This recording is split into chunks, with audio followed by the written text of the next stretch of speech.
Ibu, saudara-saudara sekalian,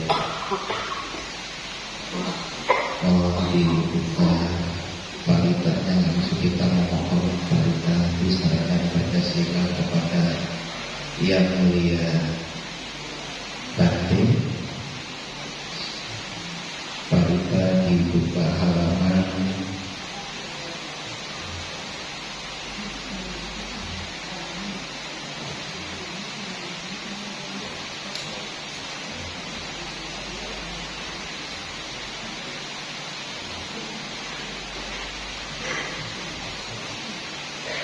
halaman 86.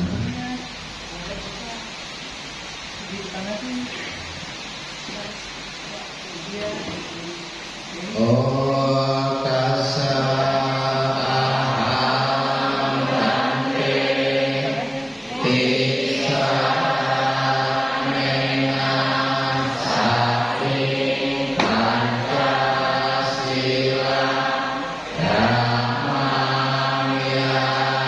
dhammayakami anugama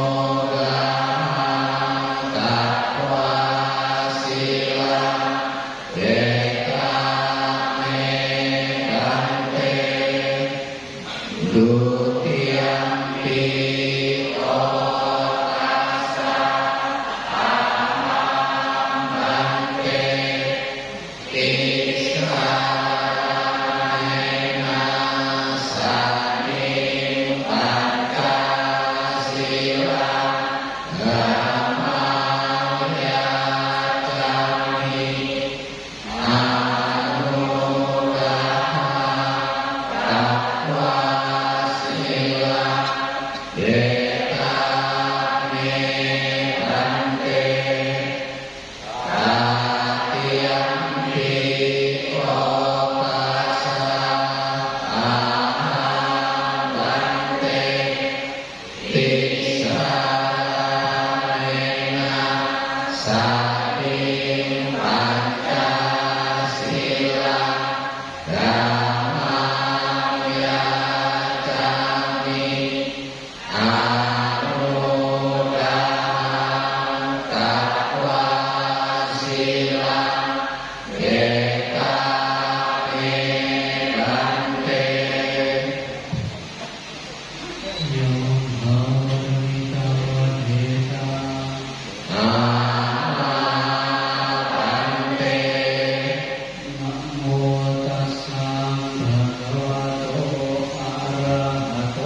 นาทานาเวรมณีสิกขาปัฏฐานสมาธิยามิอาทินนาทานาเวรมณีสิกขาปัฏฐานสมาธิยามิกาเมสุมิจฉาจาราเวรมณีสิกขาปัฏฐานสมาธิยามิกาเมสุมิจฉาจาราเวรมณีสิกขาปัฏฐานสมาธิยามิมุสาวาทาเวรมณีสิกขาปัฏฐานสมาธิยามิมุสาวาทาเว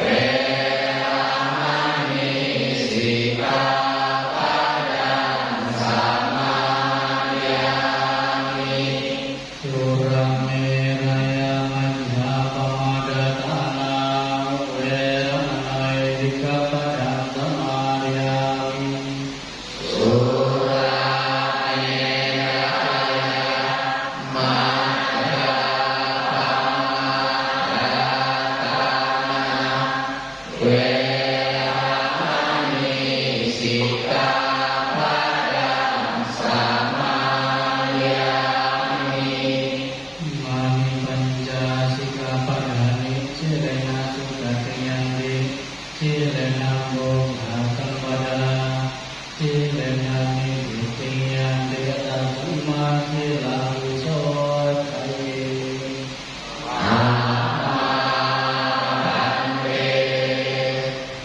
สาธุสาธุสาธุ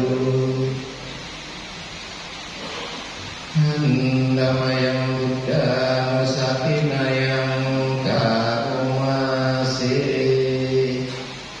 อิติปิโสภะคะวะอะระหังสัมมาสัมพุทโธวิจัจจารณสัมปันโนสุขโตโลกาวิดุ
Bapak Ibu, saudara-saudara sedama yang berbahagia, setelah kita bersama-sama membaca Al-Fatihah, Sunnah dan Kata, marilah kita selanjutnya melaksanakan meditasi dan mohon kepada Yang Mulia Bantu untuk membimbing kami dalam melaksanakan meditasi ini.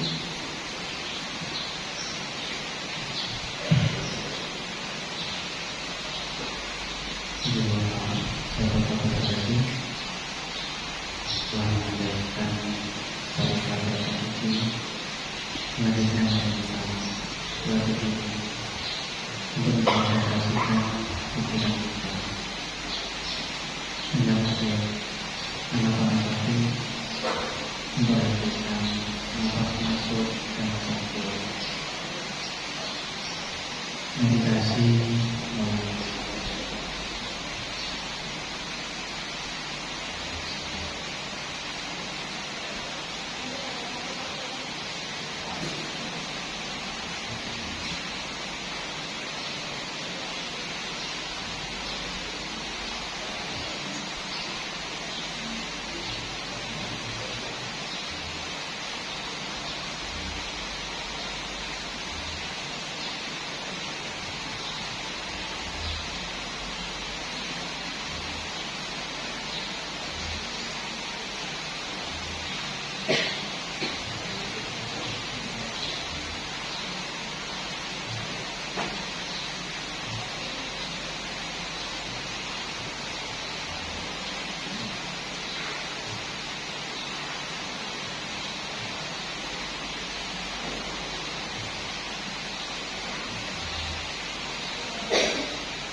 Bapak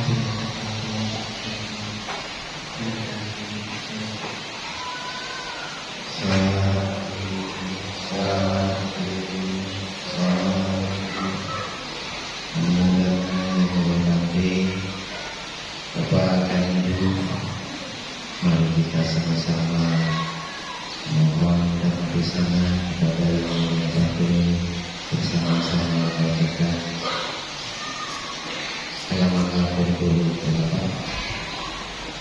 Brahma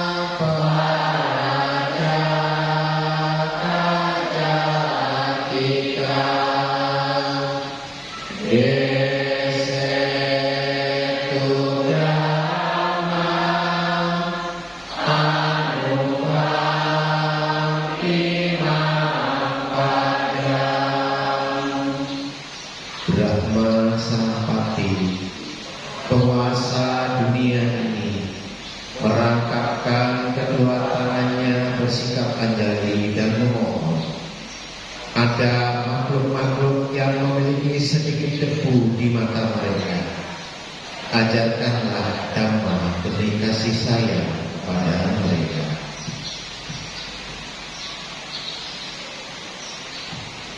Namo tassa bhagavato arahato sama sambuddhassa. Namo tassa bhagavato arahato sama sambuddhassa. Namo tassa bhagavato arahato sama sambuddhassa. Dalam kedantu sahaya ilang akan sukapata. Kawana birata untuk kedantu dewasa kata tinggi. Ibu Bapak, kita dapat kasih. Sebelumnya terima salam budi salam namo buddhaya. Namo Buddhaya. Apa kabar? Baik, Bante. Apa kabar? Baik. Apa kabar? Bohong. Jadi ketika ditanya apa kabar, jawabannya biasa saja. Apa kabar?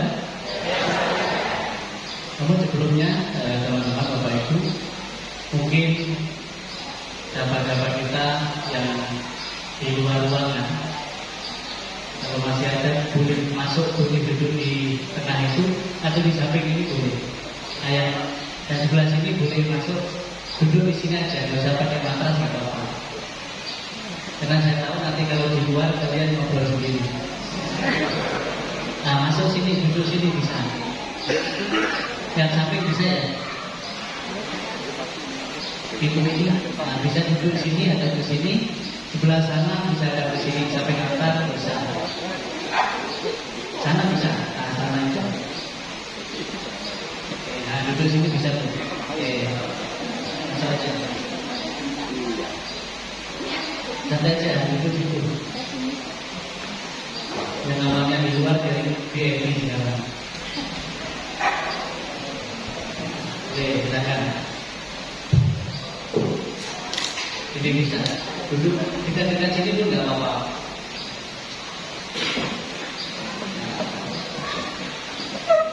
Itu masih luas. Yang mau masuk boleh. Duduk nanti.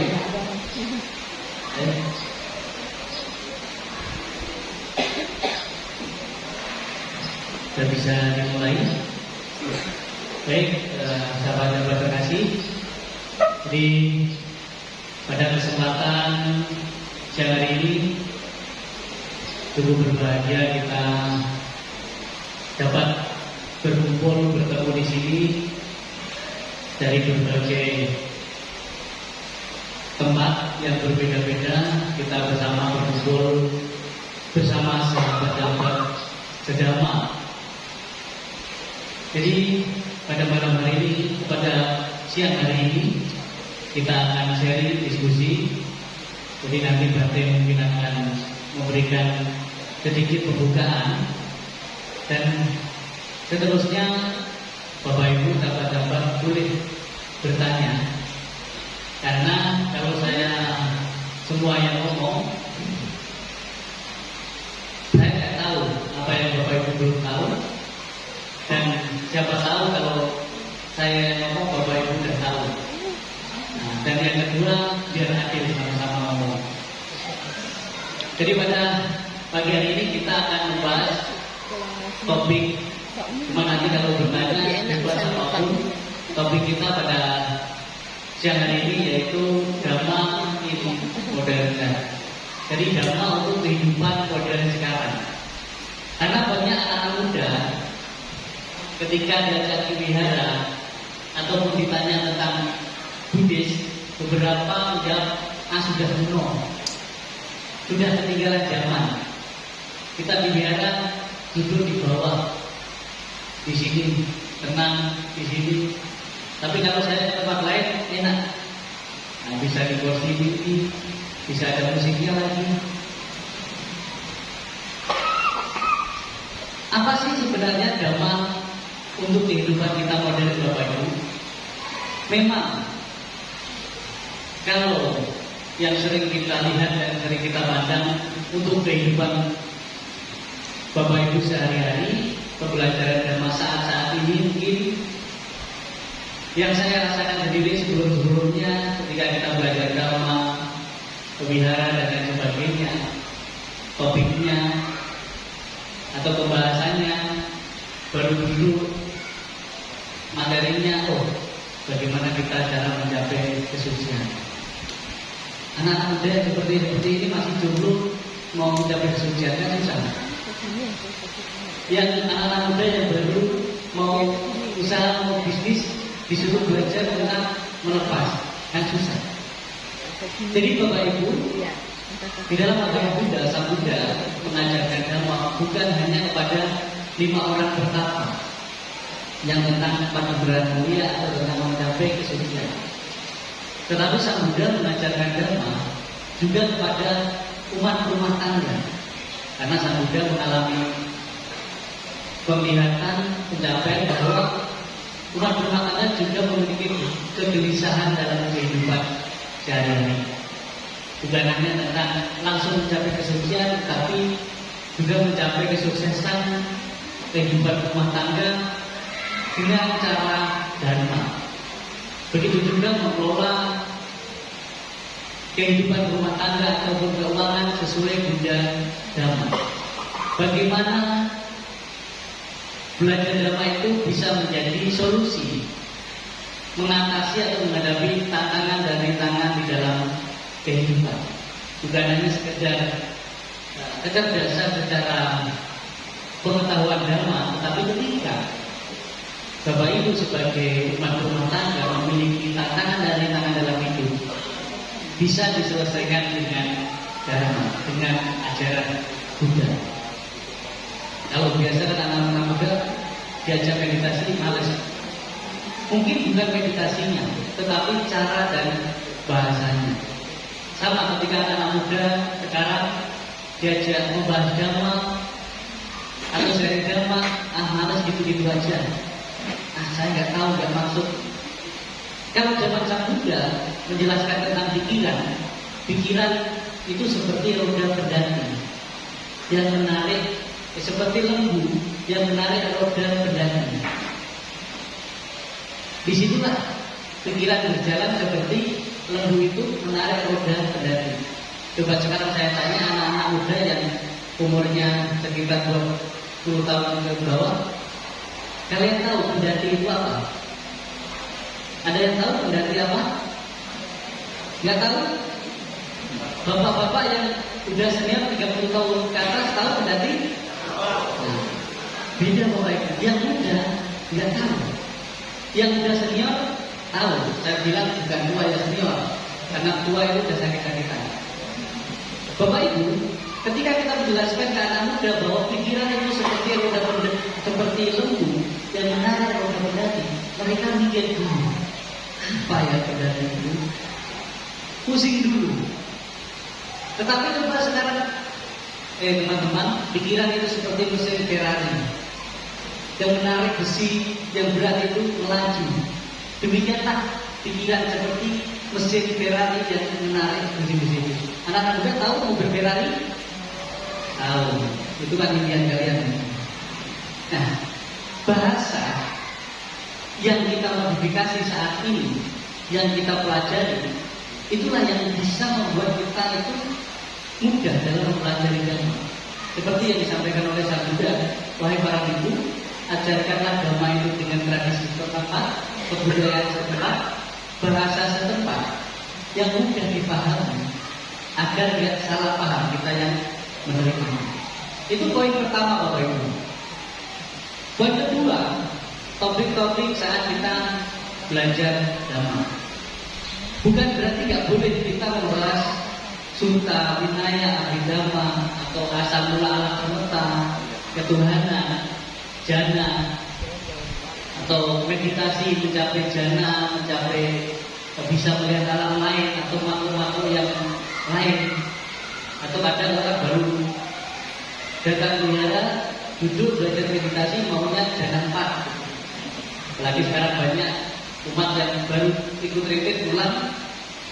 Pas ketemu badai atau ketemu saya, badai saya kemarin pas retreat, begitu berjamaah, saya bisa melihat makhluk-makhluk yang tidak kelihatan. Saya kan bingung, makhluk yang tidak bisa kelihatan kok bisa lihat? Apa? Bahasanya sekarang indigo. Tahu Bapak Ibu indigo? Yang bisa melihat makhluk-makhluk lain. Nah, tapi indigonya beda. Ini indigo, indikasi gangguan otak. Banyak kalau kita salah tujuan kita, salah memahami tentang meditasi pun, bukan menjadi ketenangan batin kita, bukan menjadi solusi kegalauan atau bahasa sekarang itu andilo, antara dilema dan galau. Justru malah makin galau pas kita meditasi. Bagaimana sih meditasi itu untuk menjadikan solusi ketenangan saat kita mungkin emosi, saat menghadapi tantangan dalam hidup? Nah, itulah motivasi pertama yang harus kita perbaiki.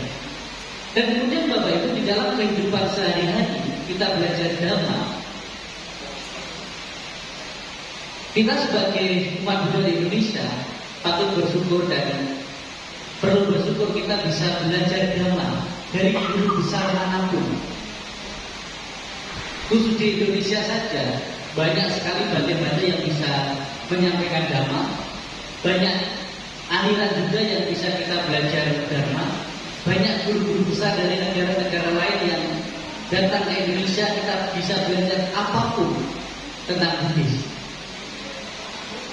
Ada plus minusnya Bapak Ibu.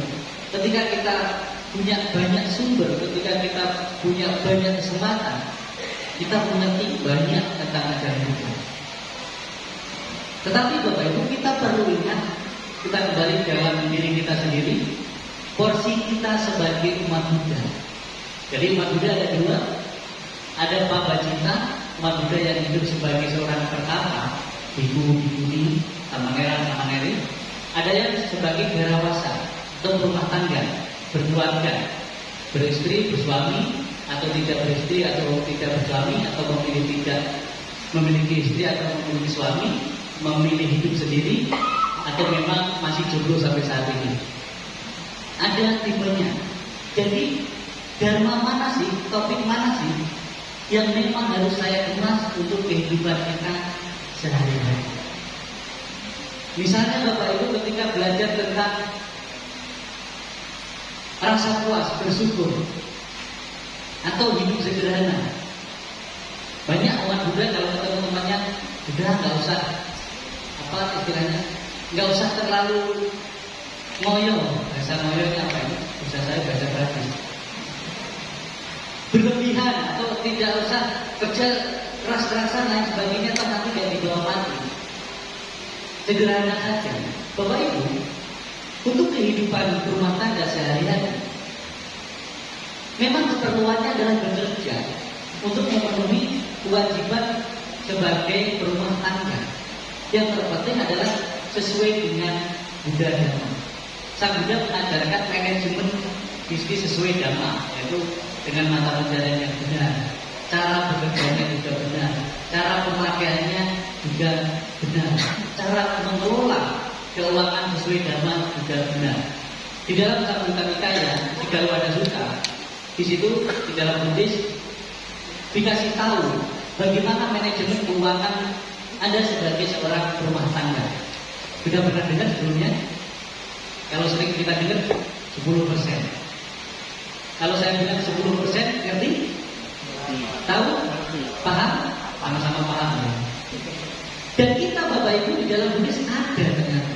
Ada 20%, 20% dan 50%.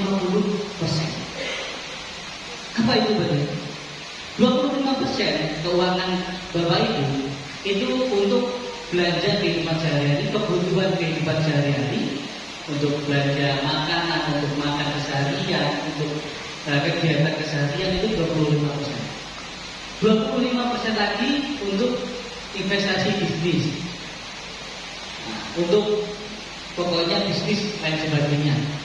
Yang 50% untuk disimpan untuk hal-hal yang tidak kita tahu, mungkin bencana alam, mungkin kita mendadak membutuhkan dan lain sebagainya itu ada.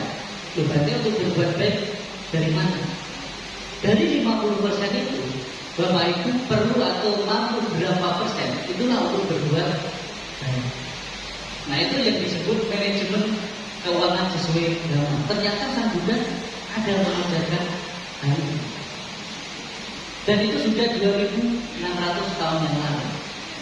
Tapi kita jarang benar-benar mempelajari untuk kehidupan Bapak Ibu sehari-hari. Jadi Bapak Ibu antara kehidupan spiritual dan kehidupan material juga harus seimbang. Ketika umat Buddha bekerja sesuai dengan mata pencaharian yang benar, melakukan kebajikan sesuai dengan porsinya, maka di situ juga kehidupan spiritual tertopang. Bukan terlalu berat material dan juga tidak terlalu berat spiritual. Nanti nggak seimbang. Nah, masalahnya sekarang gimana Bapak Ibu? Kenapa anak-anak sekarang merasa bahwa belajar Dhamma kadang-kadang sulit dan lain sebagainya? Itu tadi terletak di cara dan bahasa kita. Senior biasa pengurus wihara ketika melihat anak muda sekarang susah dikasih tahu. Anak-anak muda bilang malas ke wihara, pengurusnya kolot-kolot. Bapak Ibu, di sini adalah komunikasi yang kurang nyambung yang akan menjadikan kedua generasi ini berbeda hal. Yang dituju itu bagaimana? Tidak ada yang benar, tidak ada yang salah di sini, tetapi sesuai dengan zaman. Setiap zaman ada orangnya, setiap orang ada zamannya. Jadi sesuai tadi. Jadi anak-anak sekarang nggak bisa langsung diiming-iming. Oh kamu sering-sering ke wihara berbuat baik nanti masuk surga. Nggak semudah itu. Karena bagi mereka surga tidak menunggu nanti. Tapi sekarang aja udah banyak surga. Ada kok di tempat-tempat lain, misalnya dulu tempat-tempat surga namanya Saya Puji. Kalau Saya Puji, udah tutup katanya. Ganti nama. Apa? Nah, itu Saya Puji ya. Tetapi bagaimana menciptakan surga di kehidupan saat ini, ataupun kebahagiaan di kehidupan saat ini sekarang, bukan yang lalu, bukan yang akan datang, bukan mengkhawatirkan yang sudah berlalu, atau bukan mengkhawatirkan atau menyesali yang sudah terjadi, dan bukan mengkhawatirkan apa yang akan terjadi atau yang belum terjadi, tetapi bagaimana kita fokus dalam kehidupan sekarang di sini saat ini. Karena hidup ini Bapak Ibu ada 4 masa lalu, masa sekarang, dan masa depan, tambah satu lagi, masa bodoh. Kadang-kadang kita harus tahu mana yang tantangan atau masalah yang harus kita selesaikan atau perlu kita lewati. Jadi Bapak Ibu, dalam hidup ini hanya ada dua masalah. Ini yang sering membuat kita menderita kalau kita tidak memahami ada hanya dua masalah dalam hidup ini. Pertama, masalah yang bisa diselesaikan. Yang kedua, masalah yang tidak bisa diselesaikan. Sudah dipahami ya? Yang pertama, masalah yang bisa diselesaikan dan masalah yang tidak bisa diselesaikan. Dan dua hal ini sering menjadi kita gundah gulana. Pertama, masalah bisa diselesaikan. Tapi kenapa Bapak Ibu ketika punya masalah menderita berlebihan, padahal tahu masalah ini bisa diselesaikan? Apa yang kita terlalu stres berlebihan, padahal kita tahu masalah ini bisa diselesaikan? Kalau kita tahu masalah bisa diselesaikan, tidak perlu berpikir terlalu keras, terlalu khawatir bahwa bisa diselesaikan. Yang kedua, masalah tidak bisa diselesaikan. Udah tahu nggak bisa diselesaikan, kok terlalu dipikir sampai stres. Jadi intinya tidak ada masalah yang tidak bisa diselesaikan. Bahkan melewati masalah ada cara menyelesaikannya. Kalau kita terlalu khawatir, kita takut melangkah. Kita sering menghadapi tantangan dari tantangan di masa lalu, tetapi ketika kita mau melangkah, kita takut salah, takut khawatir. Disitulah menjadi penghambat perkembangan kita. Intinya jangan takut melangkah, dan terpenting langkah kita tidak menakutkan orang lain. Kemanapun untuk melangkah, tinggalkan jejak kebaikan dan kebenaran. Karena hidup ini tentang perjalanan. Cepat nggak harus berlari, apalagi lari dari kenyataan. Sering kita lari dari kenyataan hidup. Bahkan yang lebih parahnya lagi, kita sering tidak menerima kenyataan hidup. Apa sih kenyataan hidup itu? Ada beberapa kondisi kehidupan, suka duka, dihina, dicela, untung rugi, kemudian terkenal atau tercemar. 8 kondisi kehidupan yang sudah pasti ditetapkan dan sudah pasti terjadi dalam kehidupan kita. Tapi kita menolak, terlalu menolak berlebihan. Disitulah yang sering Bante bilang, penderitaan yang kita sengaja adalah tidak menerima kenyataan yang ada sebagaimana adanya, atau sudah terjadi tapi nggak bisa kita terima. Disitulah penderitaan yang kita sengaja.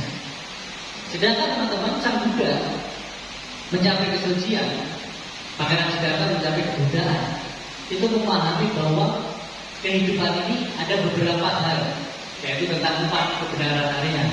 Pertama adalah duka, sebab duka, lenyapnya duka, dan jalan menuju lenyapnya duka. Bahwa kehidupan ini memang ada duka. Maka sering umat Buddha bilang bahwa hidup adalah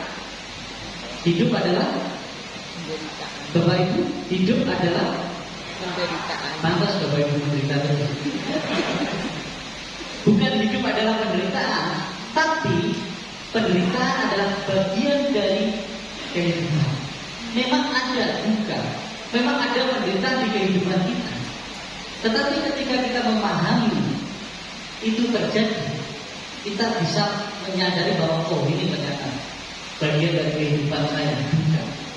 Akibat dari kehidupan saya duka. Diterima, sadari, lepaskan, dan kita melangkah. Ada 2 hal yang perlu kita latih ketika kondisi muncul. Ketika kondisi buruk muncul, yang harus kita lakukan adalah pertama, terima dulu. Bukan menyalahkan orang lain. Kita sering bahwa oh ini gara-gara kamu, ini gara-gara kamu, ini gara-gara dia. Walaupun orang yang menyebabkan Bapak itu, tetapi kita sadari bahwa ini bagian dari kehidupan saya. Apapun yang terjadi dalam kehidupan saya tidak terlepas dari sebab kehidupan saya sendiri. Terima dulu. Karena Sang Buddha bilang bahwa lihatlah apa yang sudah atau belum dilakukan oleh diri kita sendiri. bukan melihat apa yang sudah atau belum dilakukan oleh orang lain. Maka pertama adalah terima dulu. Kedua, sadari bahwa ini bagian dari kehidupan saya. Ya terima kasih. Yang ketiga, lepaskan. Melepas dengan ikhlas tanpa terikat dan mengikat. Ingat, memaafkan mudah, tetapi mengikhlaskan sulit. Apalagi mengikhlaskan atau merelakan dia sudah bahagia bersama orang lain. Itu kan sudah sulit kan? Ini biasanya beban jamu biji ya. Jamu biji, jadi janji manis bikin biji. Bagaimana kita melepas dengan ikhlas tanpa terikat dan mengikat? Sahabat juga kasih berbicara tentang keikhlasan atau melepas keterikatan. Kita harus melepas dua hal. Jadi melepas itu bukan hanya tentang materi, melepas bukan hanya tentang kenangan masa lalu, kenangan atau mantan-mantan Anda masa lalu. Cukup Anda bilang sama dia, oh tenang, saya sekarang sudah lulusan akuntansi. Tahu kan akuntansi? Aku mantan yang tahu perlu akuntansi. Harus melangkah bahwa kita harus bisa melepaskan dua kondisi, bukan hanya kondisi yang membahagiakan saja, tetapi kondisi yang membuat kita menderita. Kondisi yang membahagiakan harus kita lepas juga, dan kondisi yang membuat kita menderita setiap saat, setiap hari harus kita lepaskan. Apakah kondisi itu? Coba. Apa kondisi yang melekat di dalam pikiran Bapak Ibu setiap hari muncul, tetapi sulit dilepaskan? Apa? Yaitu tentang membenci. Kita terikat dengan orang yang kita benci. Udah tahu harus dilepaskan, malah terikat. Kita terikat dan mengikat. Kita membenci, dari situ membuat diri kita membenci. Melepas yang kita cintai tapi udah pergi. Udah pergi tapi masih kita genggam. Walaupun itu pernah menyenangkan, pernah membahagiakan, tetapi bukan menjadi milik kita lagi. Itu keterikatan. Tadi kalau kondisi yang buruk muncul, teman-teman, terima, sadari, lepaskan, tapi nggak berhenti di situ. Bukan hanya pasrah, tetapi kita harus melangkah lagi. Melangkah lagi. Jadi ketika kondisi buruk muncul dalam diri kita, permasalahan, terima, sadari, lepaskan, selesaikan, kemudian kita melangkah lagi. Menerima bukan berarti pasrah, tetapi kita juga harus melanjutkan perjalanan. Ketika kondisi baik muncul, terima. Kalau ini nggak susah ya, namanya juga kondisi membahagiakan baik. Terima, sadari juga bahwa ini bagian dari hal-hal baik yang pernah saya lakukan. Kalau karena baik kebajikan yang pernah saya lakukan membawa kebahagiaan seperti saat ini, maka harus dikembangkan. Terima, sadari bahwa ini kebahagiaan hasil berkebajikan, maka kembangkan. Bedanya kalau hal buruk 4 langkah, kalau hal baik hanya 3. Kalau buruk, terima, sadari, lepaskan, kemudian kita melangkah. Kalau hal baik, terima, sadari, kembangkan. Bukan hanya sekedar kita menyadari, tapi kembangkan. Seseorang yang mengetahui bahwa hasil berkebajikan membawa kebahagiaan, dan ketika kita merasakan bahagia hasil kebajikan kita, maka kita akan mengulang dan mengulang lagi. Karena itu hal yang positif untuk kita lakukan. Dua hal itu, baik dan buruk, inilah yang harus kita latih untuk kehidupan kita sehari-hari. Masalah yang tinggi-tinggi yang pikiran namanya 1 detik berapa ribu kesadaran dan sebagainya nanti dulu. Tetapi yang baik yang buruk ketika kita alami, kita bisa memisahkan. Iklan dulu.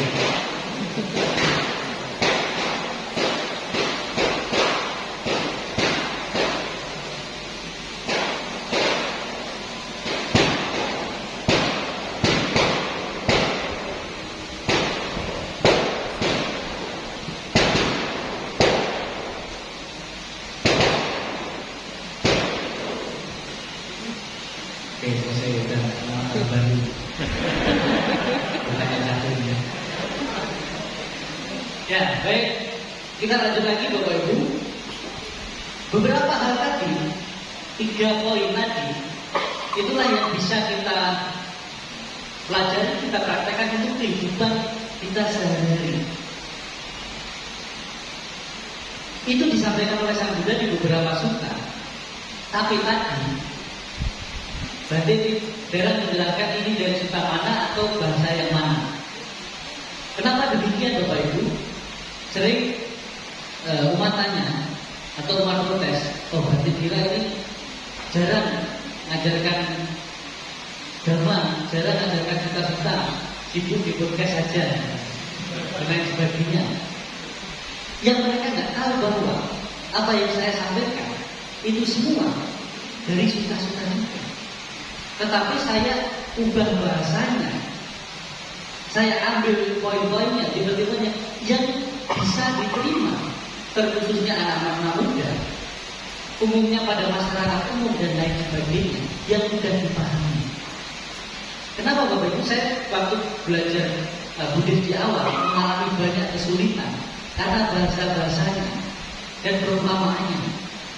Saya berpikir kalau ini seperti ini terus, anak-anak muda kebingungan, maka mereka perlahan meninggalkan hal-hal yang positif yang sebenarnya berkontribusi untuk anak-anak muda. Maka di situ waktu itu saya memutuskan untuk belajar lagi, bahkan saya mengambil pendidikan S2. Untuk di situ saya sengaja ambil jurusan sastra bahasa Indonesia. Sampai banyak ditanya teman-teman saya, kamu pernah kerja ngapain ambil sastra Indonesia? Kan kamu orang Indonesia. Tapi secara kita tidak sadari bahwa kita tidak sampai 50% setiap hari memakai bahasa Indonesia. Bahkan beberapa daerah nggak sampai 20%. Kebanyakan kita pakai bahasa daerah kita masing-masing. Dan itulah yang ketika saya merenungkan, itulah yang dimaksud oleh Sang Buddha. Sampaikanlah dhamma dengan bahasa setempat dari sifat budaya. Maka Buddha Dhamma bisa berkembang sampai saat ini.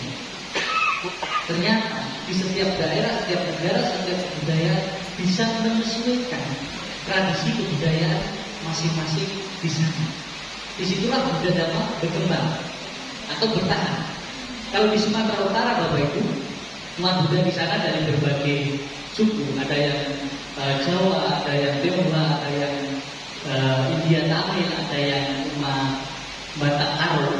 Jadi kalau Bapak Ibu ke Medan itu ada kebaktian bahasa Indonesia ada, bahasa Bali ada, bahasa Hokkien ada, bahasa Tamil pakai alat-alat musik itu bukan salam tunduk bukan pukul ya. Itu ada pakai alat musiknya. Yang umat Buddha Batak Karo pakai bahasa Karo. Karena kalau enggak, ibu-ibu nggak ngerti. Dulu waktu pernah ada saya bersama satu balik ceramah di pedalaman di umat Buddha Batak Karo. Itu kita udah ngomong 1 jam, udah tenang. Pokoknya tenang semuanya. Pas udah 1 jam, siapa yang mau bertanya? Nggak ada yang tanya. Siapa yang mau bertanya di belakang kata-kata itu? Oh tanya apa? Nggak tanya berarti tapi kasih tahu. Berarti ngomong 1 jam ini semua nggak tahu. Karena mereka nggak ngerti bahasa Indonesia. Selanjutnya Bante yang dari suku Karo pakai bahasa Karo yang ramah di situ, pakai bahasa daerahnya. Baru ngerti, baru nggak gitu. Nah, disitulah pentingnya bagaimana kita adopsi kebudayaan tradisi setempat, bahkan bahasa setempat untuk berbagi dhamma dan bahasa yang kita gunakan sehari-hari. Kalau mungkin anak-anak muda di sini udah sering di Jakarta bahas dhamma pakai lo gue udah biasa. Tapi di daerah lain ini beda. Di Medan beda lagi. Mana pula tahu ini beda lagi. Apakah itu salah tidak? Menggunakan bahasa ibunya yang mudah dipahami. Disitulah lebih mudah masuk, lebih mudah diterima. Dan itu yang saya alami sendiri ketika saya menggunakan bahasa-bahasa keseharian. Saya berbagi dhamma di kehidupan sehari-hari, bahkan lebih banyak bukan umat Buddha. Di situ mereka lebih bisa menerima. Coba kalau saya misalnya di podcast di mana Sambuddha di dalam Anguttara Nikaya, Samyutta Nikaya, bait ini ayat ini mengatakan bahwa disikip ya. Dan itu secara tidak sadar Bapak Ibu juga demikian. Kalau mendengarkan mungkin agama lain atau orang lain atau daerah lain, kalau menggunakan kalimat-kalimat bahasa agama mereka, pasti Bapak Ibu juga akan ada pagar. Tetapi kalau menggunakan bahasa keseharian, dari keseharian, ya biasa topik anak muda. Kalau pas kebaktian anak-anak muda Buddhis, kalau topiknya misalnya karakter mereka suka tentang cinta kasih, yang ada 50. Tapi pas saya ganti cara efektif untuk mendapatkan pasangan hidup, 150. Padahal yang kita bahas tadi di situ kalian minta dan kalian. Tetapi kebutuhan anak muda adalah bagaimana cara mendapatkan pasangan sesuai ibadah. Berarti yang datang semua di situ udah tahu itu di situ jomblo semua. Dan tahu di situ saudara. Tapi kita kasih materinya sesuai ibadah. Ada loh di dalam agama Buddha. Pacaran dalam Buddhis misalnya mengenal tentang kalyana mita dan akarana mita. Manfaat bergaul dengan orang yang bijaksana, tidak bergaul dengan orang bijaksana, ada semua. Jadi bahasanya yang perlu kita modifikasi dan bahasa penyampaiannya yang perlu kita modifikasi. Bahasa-bahasa itulah istilahnya kalau sekarang itu bahasa-bahasa Instagram, TikTok, itulah yang dipakai oleh anak muda untuk sharing dhamma, diskusi dhamma. Kalau bahasanya Facebook, itu kan orang-orang senior kan. Nah, yang bisa masih pakai Facebook kan senior lah itu. Kalau anak sekarang baru TK aja udah TikTok. Saya kemarin pas di bandara tiba-tiba anak kecil TK A atau B pandang saya berarti nanti mau minta foto kan anak kecil. Tahu saya dari mana? Dari TikTok. Emaknya aja nggak tahu itu. Nah, dari TikTok anak kecil. Nah di situ kan media dalam penyampaian dhamma di sini adalah salah satu bagaimana kita menyuguhkan satu informasi atau pembabaran ataupun materi-materi yang positif di media sosial. Kalau kita masyarakat kadang punya pemikiran bahwa media ini merusak, media ini nggak cocok, isinya itu hal-hal yang negatif. Kita Bapak Ibu nggak bisa melarang anak muda, kamu jangan nonton ini, jangan lihat ini, nggak boleh ini. Tapi kita nggak buat tontonan, tidak buat konten yang bagus untuk mereka, tapi kita melarang. Intinya jangan minum ini, tapi nggak kita sediakan minuman yang lain, yang nggak sesuai itu. Nah, itulah yang pernah saya rasakan kalau saya melarang anak muda jangan lihat ini, jangan lihat ini, jangan lihat ini, maka saya harus suguhkan bahwa ini loh lihat ini. Lihat itu kok jangan lihat-lihat yang positif, yang negatif, yang berantem dan sebagainya, jangan. Di situ ketik aja, nanti tidak muncul. Itu kan satu hal orang tua untuk edukasi anaknya ketika main media sosial. Oh saya nggak main YouTube atau TikTok, ketik aja, nanti tidak muncul juga. Jadi anak-anak kecil pun ketika mereka waktunya main gadget, mereka mendapatkan fasilitas yang positif. Tentu saja diarahkan dengan orang tua. Kita nggak hanya bisa melarang, tetapi kita juga buat ruang-ruang. Sama, biasa bangunan biara di lain sebagainya. Kalau anak-anak itu jangan ikut di sini, jangan main gitar dan musik di ruangan ini. Ya kalau nggak boleh di sini, berarti kita harus menyediakan ruangan yang memang untuk anak muda berkreativitas. Jangan sampai mereka disediakan ruangan di tempat lain lebih kreatif, lebih nyaman. Pas dia pergi, kita bilang mereka sekarang susah belajar kasih, bukan susah. Kita nggak kasih fasilitas, kasih mereka untuk belajar yang benar-benar di tempat. Nah, ini mungkin pertanyaannya. Jadi selanjutnya Bapak Ibu, Anda bisa memberi pertanyaan atau mengajukan pertanyaan. Terima kasih.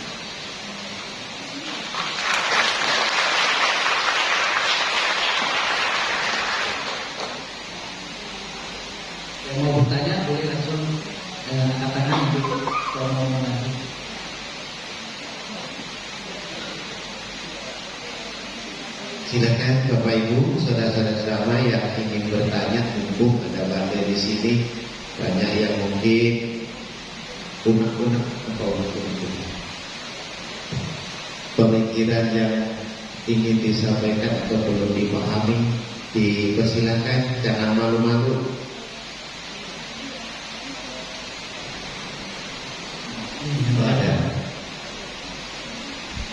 Harus begini, anak muda itu harus membela, bukan hanya bercerita. Budaya Bante.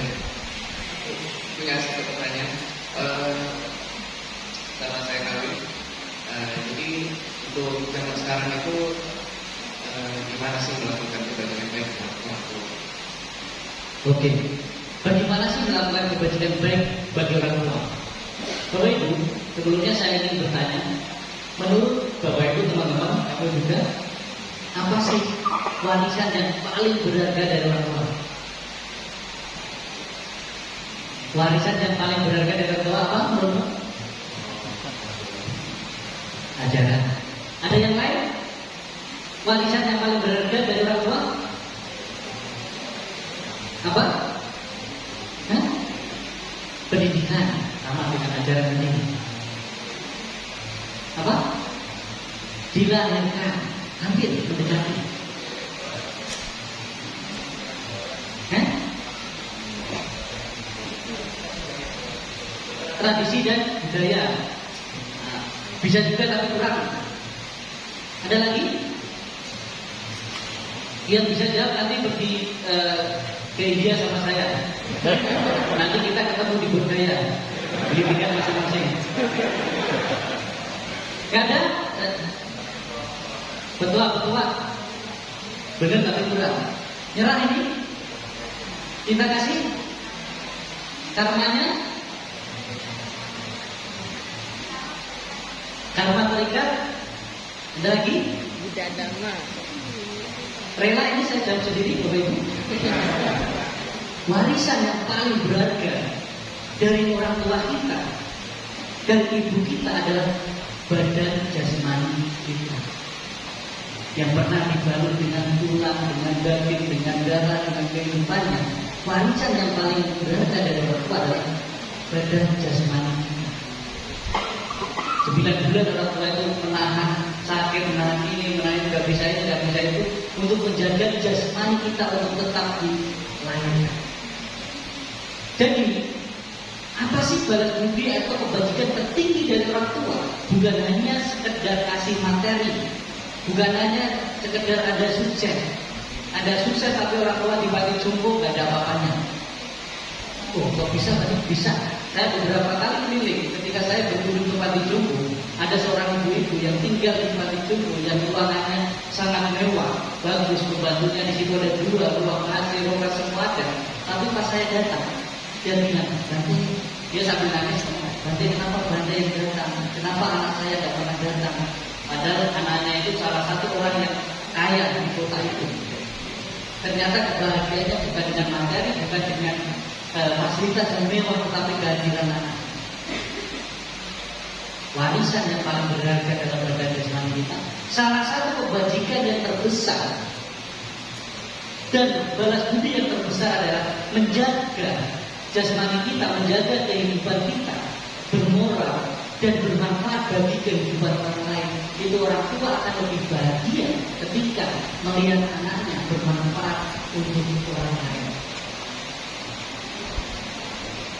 Coba Bapak Ibu yang sudah punya anak, kalau lihat anaknya itu baik, kita nolong orang lain, bahagia enggak? Di situ lebih membahagiakan orang tua ketika melihat anaknya bermanfaat bagi orang lain, apalagi banyak orang bisa tertolong, bisa bahagia karena anaknya. Disitulah sebenarnya kebahagiaan yang besar pada orang tua, selain mengajak orang tua ke jalan damai.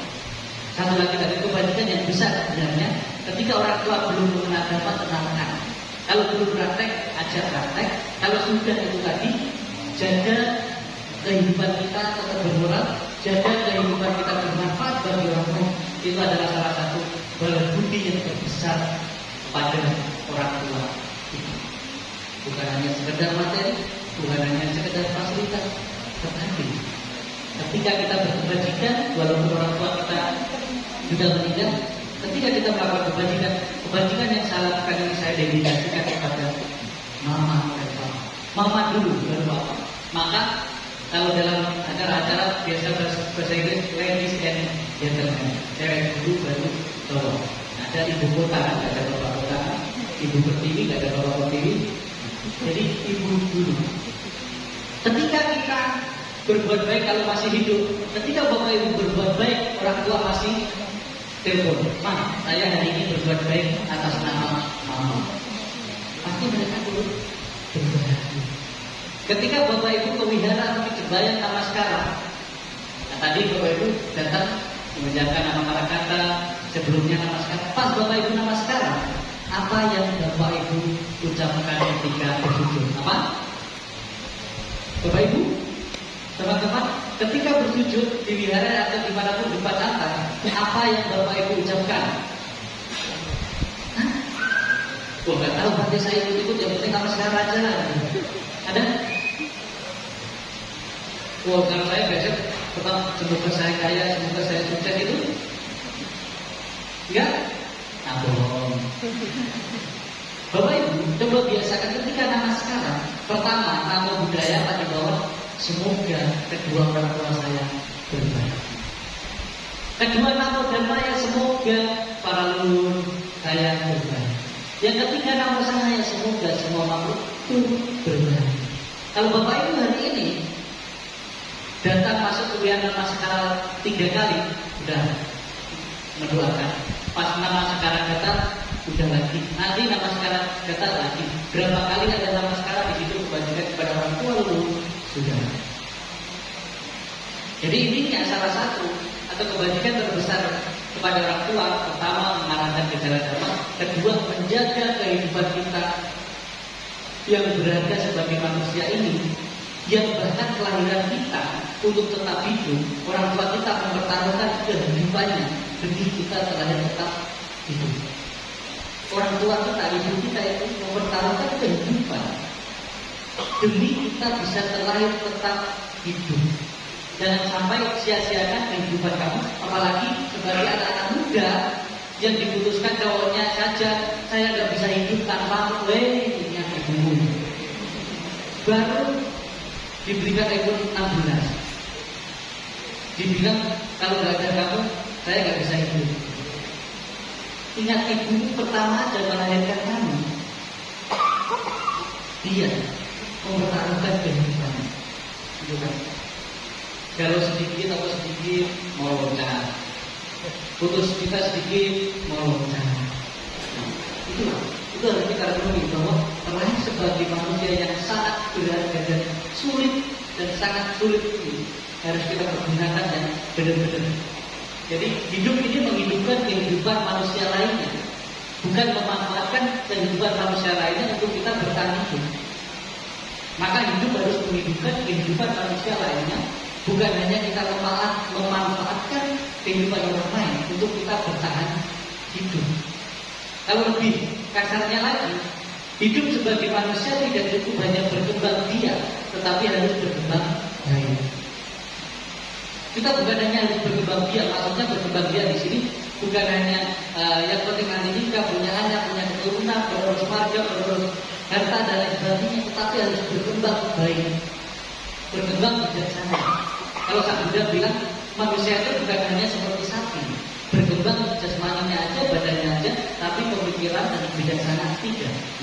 Tetapi kita manusia, bukan hanya jasmani kita, bukan hanya bertambah kader-kadernya, tetapi kebijaksanaan dan pemikiran kita juga harus benar. Bisa dipahami? Oke, lanjut.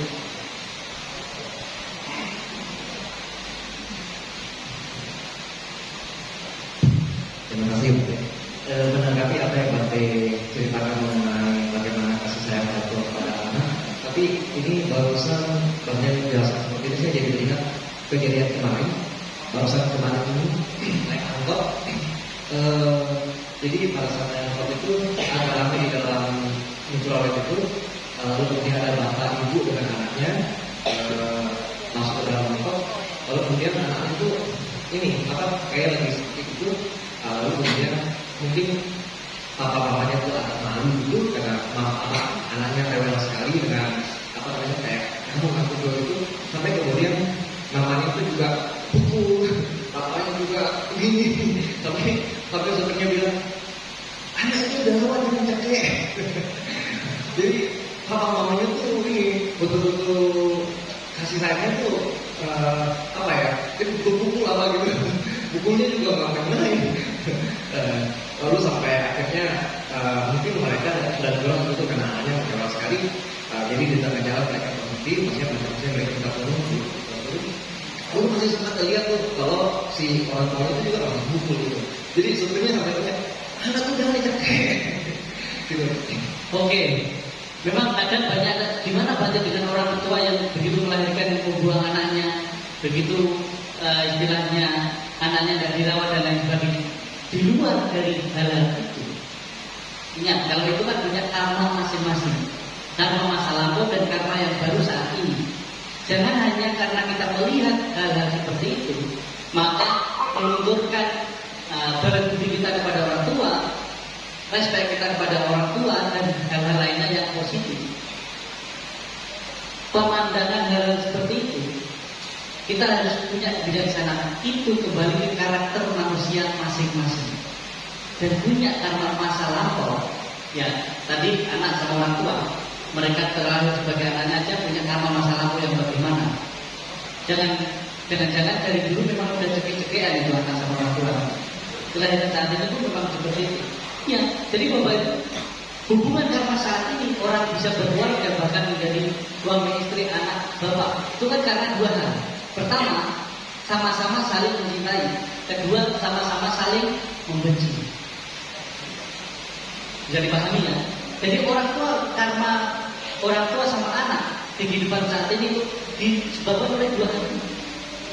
Ya kalau saling mencintai bagus, kalau saling membenci Bapak Ibu lepaskan. Kalau enggak, Bapak Ibu pernah lihat orang pacaran, dari pacaran berantem, sudah nikah berantem, sudah punya anak berantem, sampai kakek nenek berantem, sampai mau mati itu berantem dulu, tapi nggak cerai. Ada kan? Kita kadang bodoh kali ini, kenapa nggak bisa aja? Nggak semudah itu dari kadang ada karma masa lampau yang memang kebenciannya terlalu berlebihan, dipertemukan kehidupan saat ini menjadi pasangan suami istri. Ya cekek-cekekan gitu terus gitu, tapi nggak bisa pisah. Ada kan? Berarti maksudnya ya, pasti Bapak Ibu pernah melihat hal seperti itu, atau jangan-jangan Bapak Ibu mengalaminya. Ada yang saling mencintai, tetapi cuma sebentar. Gitu. Oh, pokoknya biasa kalau yang keluarga terlalu harmonis, lengket terus, kemudian sayangnya berlebihan, ada sedikit masa sedikit, ada selesai. Ya karena memang sampai situ. Ada hal, jadi kayak kejadian yang Koko tadi sampaikan, kemudian kadang anak-anak muda yang orang tua saya nggak merawat, ini enggak. Di luar hal itu, jangan menjadikan satu tolak ukur kewajiban anak orang tua anak, guru ke murid ke guru. Jangan biasakan orang sekarang anak guru murid bandel susah. Enggak, kewajiban guru yang bagus sesuai bagaimana. Kesampingkan hal-hal yang terjadi atau murid terhadap guru, anak terhadap orang tua. Dan satu hal lagi Bapak Ibu, kewajiban anak orang tua tadi, kalau anak mungkin tidak memiliki penghasilan dan lain sebagainya, yang dari 25% tadi yang Bapak sampaikan di awal, seorang anak kalau masih punya orang tua, itu punya hak dan kewajiban menafkahi orang tuanya.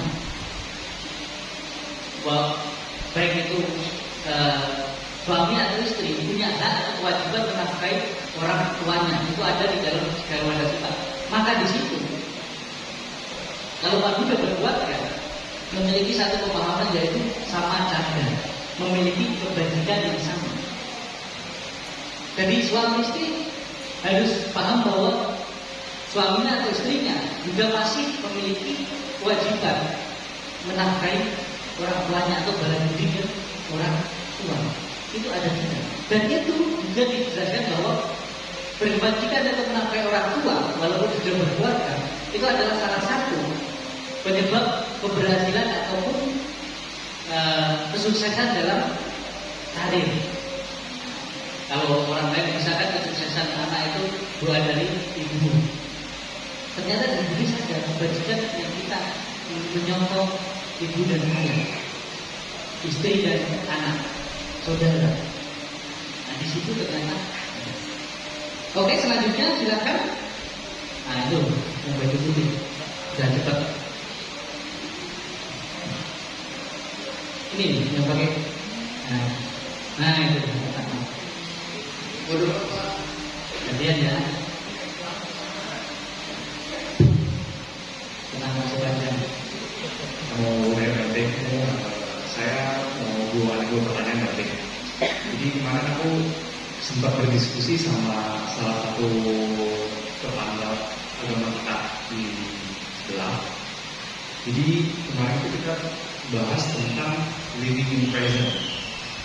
Sebenarnya dia sudah menjelaskan secara bahasa dia, dan menurut saya sebenarnya secara dari agama sisi agama dia, menurut saya tidak beda jauh dari agama kita.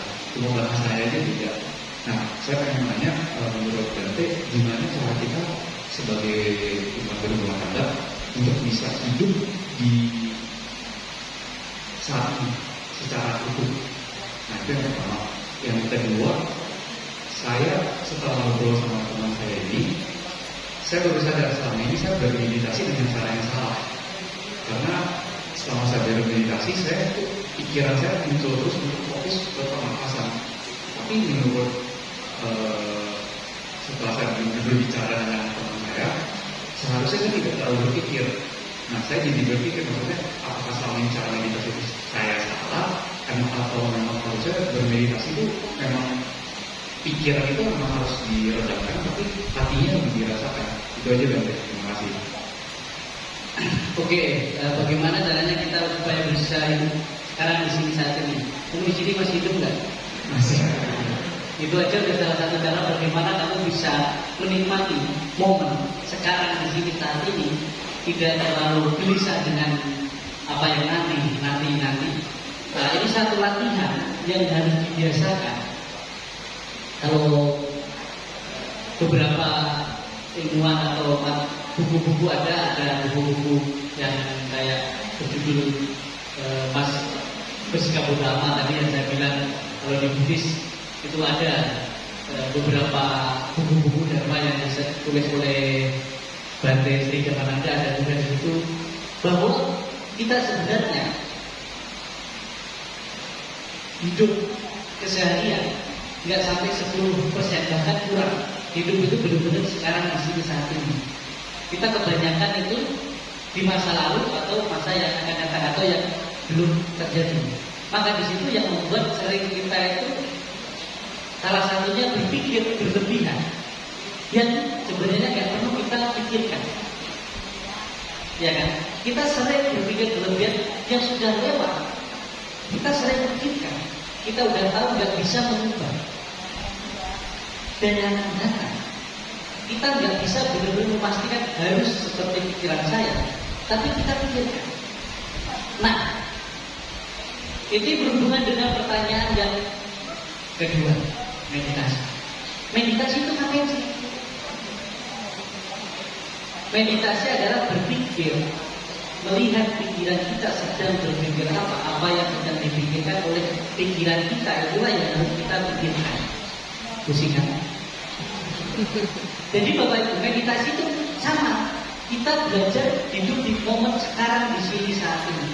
Memperhatikan napas, keluar masuk napas itu hanya sebagai objeknya. Ketika kamu nanti bisa tenang, terkendali, objek itu sendiri sudah ada dilewati.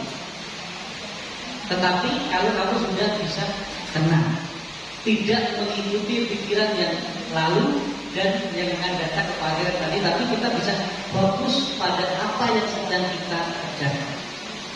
Sulitnya kita sudah punya pemahaman bahwa kalau meditasi itu duduk di wihara misalnya, di tempat yang khusus atau saat retreat. Bukan, itu namanya latihan meditasi. Kamu duduk memperhatikan nafas atau ikut retreat jalan bersyarat, itu namanya latihan meditasi.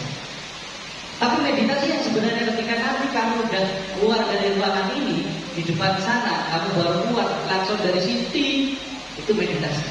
Kamu bisa tenang atau marah. Kamu bisa ketika makan, benar-benar pikiran kamu sedang makan, atau ketika kamu sedang makan, tangan kanan pegang sendok, tangan kiri pegang HP, like, komen, dan subscribe. Berarti kan gak meditasi, tapi pas meditasi nikmati makanan itu, pikiran kita di situ, itu meditasi. Ibu-ibu ketika masak, pas pikiran benar fokus pada masak, itu meditasi. Pas bawa mobil, benar fokus pada jalur, tidak mengembara pikirannya di situ, meditasi. Jadi kalau saya sering bilang, jadikanlah meditasi itu cara hidup seharian, bukan hanya tentang ritual di wihara atau tentang retret. Ya Bapak Ibu, kita sering masih menjadikan meditasi adalah suatu ritual di wihara. Kalau di wihara ini harus baca parita, harus meditasi, mendengarkan dhamma, habis itu keluar pulang bilang. Tapi tidak dibawa di kehidupan sehari-hari. Sama ketika kita mendengarkan dhamma, mendengarkan ceramah dhamma, kita hanya mau yang bagus, yang menyenangkan kita, yang membahagiakan kita di sini. Tapi pas keluar pintu hilang. Ada Bapak Ibu, ada satu tip yang ingin saya sampaikan di sini. Ketika kita mendengarkan ceramah dhamma di sana, khususnya kita berhasil. Tatarannya adalah satu. Kalau kita ada tersinggung, ingat Bapak Ibu, kalau ada bante yang ceramah, bante ngomong sesuatu hal yang kenyataan, Bapak Ibu tersinggung, punya ketersinggungan di dalam diri Bapak Ibu, dan Bapak Ibu sadar bahwa oh ini terjadi salah, dan Bapak Ibu berusaha untuk memperbaiki diri, walaupun awalnya itu menyakitkan karena tersinggung. Di situ sebenarnya Bapak Ibu berhasil belajar dhamma atau berhasil mendengarkan ceramah dhamma. Tapi kalau hanya senang bahagia mendengarkan dhamma, bisa ketawa, itu belum berhasil belajar. Maka ketika belajar dhamma, cari kalimat mana, kata mana yang saya tersinggung. Tersinggung jadikan diri untuk berubah, bukan menghujat yang ngomong. Karena kita sudah terbiasa sering mendengar pujian, sering mendengar kalimat yang indah, bukan mendengar apa namanya, kalau bahasa sekarang itu roasting. Gak semua orang itu kuat atau berani di roasting. Karena roasting itu Bapak Ibu yang merosting benar-benar tahu kesalahan, tahu kelemahan kita, dan itu yang jarang kita bisa terima. Tetapi Bapak Ibu, ketika kita menerima ketika di roasting, bukan hanya sebagai hiburan, tetapi kita di situ menerima dan kita memperbaiki diri. Di situ kita berhasil dalam belajar. Bapak Ibu, dari tadi sudah ada yang tersinggung. Saya siap informasi. Oke, bisa dipahami ya. Jadi meditasi itu lebih kepada belajar kita berpikir apa yang sedang kita kerjakan dan sedang kita pikirkan di sini sekarang saat ini. Karena Bapak Ibu, sebenarnya meditasi itu sesuatu hal yang agung, sesuatu hal yang bermanfaat bagi kehidupan kita sehari-hari. Tetapi kadang-kala motivasi dan tujuan kita meditasi yang belum tepat. Jadi dalam hal meditasi, belajar dhamma, yang perlu Bapak Ibu di awal adalah perbaiki motivasinya. Oh, saya datang ke Wihara Madiro karena tadi ada Bante Gira datang, saya baru sekali. Ada yang di sini baru datang sekali karena ada saya? Ada ya? Saya ingin katakan, bila Antartika ujung dunia, antar kita saling mengagumi saja. Nah, jadi tidak apa-apa punya motivasi, tapi selanjutnya bisa belajar lagi, bisa belajar, yaitu tentang mendengarkan ajaran. Ingat Bapak Ibu, belajar dhamma kita nilai bukan kok kalimatnya ada yang bagus atau yang dibuat dengan kalimat yang manis. Jangan terbiasa Bapak Ibu jadi korban jantung biji tadi, jadi janji manis biji. tetapi benar-benar bisa tersinggung ketika mendengarkan ajaran atau belajar baca buku. Kita sering baca buku, ini kayaknya nyindir saya. Orang buat status WA, Instagram, ini kayaknya nyindir saya ini. Semua orang buat status nyindir saya, berarti kamu yang bermasalah. Bukan orang yang buat status. Nah, kalau kita merasa tersinggung, kalau memang benar, ya perbaiki. Jadi Bapak Ibu berterima kasihlah orang yang selalu melihat kesalahan dan keburukan Bapak Ibu, karena mereka adalah pahlawan yang setiap saat kasih tahu di sini lo salah, di sini lo benar. Ingat, tapi Bapak Ibu kalau orang itu melihat kesalahan-kesalahan kamu atas dasar kebencian atau berfitnah atau lain sebagainya yang kamu tidak lakukan, maka di situ Bapak Ibu cukup diam saja. Jadi fitnah, kebencian, omongan orang lain tentang keburukan kita yang kita tidak lakukan tidak perlu diklarifikasi, karena itu akan hanya menghabiskan energi kita. Jadi kalau orang lain menjelekkan kita, menjadikan keburukan kita atas dasar dia membenci atau tidak suka sama kita, itu tidak perlu diklarifikasi. Ada kan Bapak Ibu sering bilang, oh enggak gitu kok saya, mana ada saya lakukan. Tapi kalau yang menceritakan itu orang yang tidak suka dengan Bapak Ibu, tidak perlu diklarifikasi. Anda hanya perlu melanjutkan melakukan hal yang baik dan benar. Intinya jangan takut melangkah, yang terpenting langkah kita itu tidak menakutkan orang lain. Dan kita mengatakan sesuatu, menyampaikan sesuatu hal yang benar. Walaupun orang kadang tak suka, tidak masalah. Kalau prinsip saya, tadi beberapa hari ini ada umat yang diskusi sama saya, nggak setuju dengan kalimat ini, tapi tetap saya menjadi prinsip. Katanya agak kasar, tetapi kita harus renungkan. Kalau saya sendiri lebih baik saya dibenci, tetapi tetap melakukan yang baik dan benar, daripada saya menjadi munafik hanya supaya umat-umat itu suka sama saya, atau orang lain suka sama saya, atau mungkin juga sama Bapak Ibu. Jadi lebih baik kita dibenci tetapi tetap melakukan yang baik dan benar, karena kita sadar tidak semua orang senang melihat kita berbuat baik, tidak semua orang senang melihat kita senang. Yang terpenting Bapak Ibu melakukan yang baik dan benar. Urusan orang suka nggak suka itu urusan masing-masing. Yang terpenting langkah Bapak Ibu tidak merugikan orang lain. Jangan korbankan sesuatu untuk melakukan sesuatu, bahkan Anda sendiri menderita, berefek kepada orang lain, hanya supaya orang itu suka sama kita.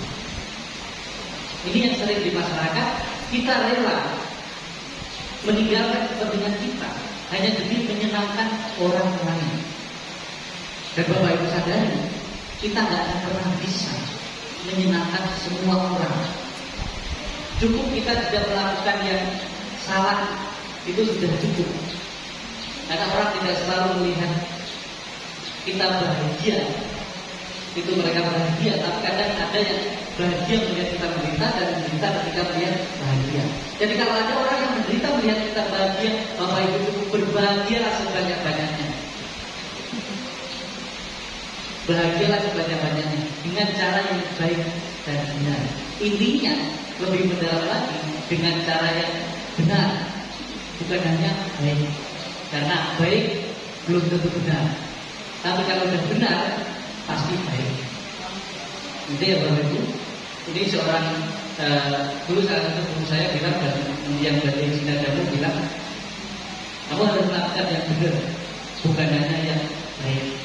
Karena kalau yang sudah benar pasti baik. Kalau orang baik belum tentu benar. Ada orang-orang tiba-tiba baik, gimana keluar kabarku ini. Ingat Bapak Ibu, di orang tiba-tiba baik, jangan-jangan dia siluman. Kata teman jawab. Ada kan baik-baik awalnya nggak pernah nampak, tiba-tiba WA. Udah tahu ini, pinjam dulu dong 100. Ya, tapi ini lebih kepada benar sesuai agama. Kadang-kala kita menyenangkan orang, misalnya orang melakukan salah karena kita temannya, atau dia orang yang terpengaruh, nggak masalah kok, sini nggak masalah sih, nggak masalah. Padahal salah. Tapi kita sering supaya dia senang, kita baik sama dia, kita nggak kasih tahu. Tapi itu hal yang salah. Itu kita malah menjerumuskan orang lain. Kalau dia bilang iya, kalau enggak bilang enggak, jangan yang enggak. Ya kan? Kalau dia bilang iya, kalau enggak bilang enggak, jangan yang enggak. Karena yang enggak itu enggak bagus. Kamu jangan yang enggak ya bagus. Intinya di situ. Jadi pahami ya? Oke, lanjut. Nah ini. Baik. Ini ada ibu-ibu dulu. Nah, Kayaknya dulu. deh. Ini yang cowok ini tenang dulu ya. Kalau terbiasa cowok itu selalu mengalah.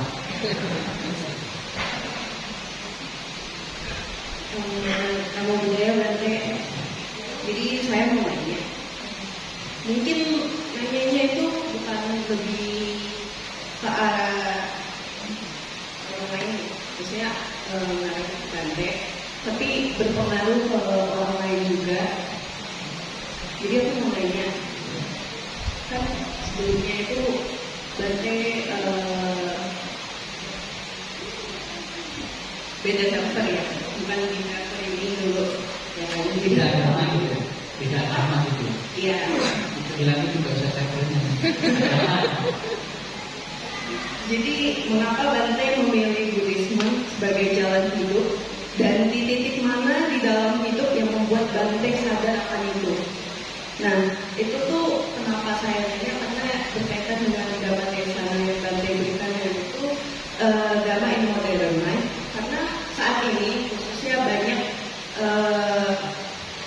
umat yang muda-muda itu merasa bosan atau bahkan kayak ngapain tuh biara gitu kan, begitu aja namaskara, baca parita, meditasi selesai, nggak ada harapan-harapannya kayak sebelah nyanyi gitu.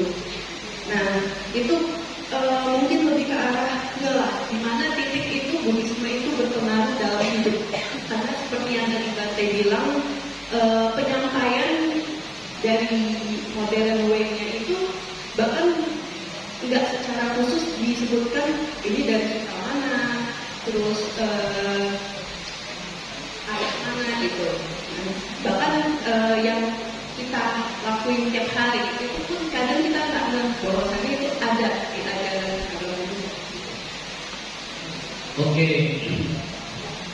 Ya, dari server lain saya ada di blog segalanya. Oke, Bapak Ibu. Dan kenapa? Sebenarnya tidak ada memilih atau memilah, tetapi saya merasa cocok aja bahwa bukan tentang Buddhisnya, tetapi cara hidup seperti saya. Ingat, sebelumnya saya mungkin belajar beberapa agama dari orang tua, terutama ibu saya dan bapak saya berbeda. Server, kalau dibilang server itu ibu saya yang Buddhis dan bapak saya yang waktu itu Muslim. Nah, kita ingat Bapak Ibu, kita biasa saja mengungkapkan kalimat Buddhis dan yang lain, atau agama apa, mungkin Islam, Kristen, Konghucu apa. Kita kan sering menggunakan non Buddhis, langsung aja agama apa gitu. Itu nggak masalah sebenarnya, itu sesuatu hal yang wajar. Kita terbiasa kalau terlalu menjaga seperti itu justru malah menjadi kesenjangan. Kalimat itu non, nah itu non itu apalagi non halal, non ini dan lain sebagainya. Sebenarnya titiknya itu bukan masalah saya memilih atau enggak, tetapi proses perjalanan hidup saya. Bahkan saya jadi samanera saja, saya nggak ada niat, nggak ada tujuan, saya nggak tahu saya terjebak. Iya, jadi Bapak waktu itu ketika saya selesai sekolah, karena saya sekolah SMP aja sudah di luar kota waktu itu, dan terbiasa anak daerah, anak kampung kalau pergi sekolah udah di luar kota, pulang belum berhasil itu pantang. Jadi pantang pulang kalau belum sukses lah istilahnya. Dan saya memutuskan saya harus pergi lagi. Dan waktu itu dari Jawa Tengah saya pergi ke Jawa Barat, kemudian ke Jakarta. Terakhir saya ke Medan, dan di Medan itu salah satu Bante guru saya di sana juga tertipu oleh orang tuanya, karena dibilang bahwa ini ada umat ke sana umurnya 26 tahun mau jadi samanera. Padahal Bapak Ibu, Waktu itu umur saya adalah 15 mau masuk 16. Kenapa dibilang gitu? Karena kalau bilang 16 pasti gak diterima, suruh sekolah dulu. Tapi saya yang penting saya pergi. Mau nanti sampai sana sekolah mau apapun gak peduli, yang penting saya pergi dulu. Setelah sampai Medan pasti saya ditanya mana yang umur 26 ini ditanya umur berapa 15 sama 16 katanya 26 bingung kan.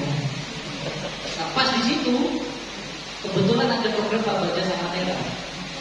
Pesan orang tua mengaku ketika teman-teman pergi nanti nurut aja sama yang bawah, ya kan? Pas teman-teman mungkin ikut yang lebih senior nanti pergi kemana ikut aja yang tanggung jawabnya. Nah, benerlah saya nurut sama yang bawah saya. Kamu mau jadi sama Nera? Mau.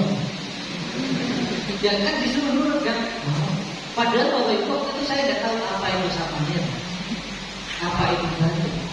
Tapi pas Pak Baja jadi sama Nera, walaupun awalnya naik dulu, walaupun awalnya naik dulu, itu udah dilewati berapa hari, berapa bulan, berapa tahun. Awalnya ya menolak, habis itu menerima ya coba-coba lah. Pas lanjut coba-coba lah, enak, coba lagi ya enak, istilahnya cocok. Jadi disitulah saya menjalani bahwa oh ini salah satu cara yang tepat dan sesuai. Bapak Ibu, bukan merendahkan, bukan membedakan, bukan kita membandingkan dengan ajaran apapun. Tetapi kehidupan sebagai seorang biku atau bante, saya ngomong seperti ini bukan karena saya bante, tetapi harus memiliki ataupun harus menjalankan aturan yang begitu banyak. Di antara kehidupan masyarakat yang begitu sulit, tetapi berlatih untuk menjalankan aturan yang begitu banyak. Saya rasa mungkin inilah cara hidup yang tepat untuk saya. Yang Bapak Ibu dan Bapak Ibu, cara hidup yang tepat untuk saya sampai saya tidak tahu sampai kapan. Bahkan ketika ditanya jadi bante sampai kapan, nggak tahu. Karena jadi biku itu nggak ada mati, tetapi kalau bisa sampai mati. Saya nggak tahu sampai kapan jadi biku, tetapi saya punya pemikiran selama saya bisa menjadi biku, saya harus bermanfaat bagi manusia lainnya, bukan hanya umat Buddha. Maka sering saya keliling-keliling malah jarang di wihara isinya sebelum-sebelumnya itu lebih sering di luar umat Buddha.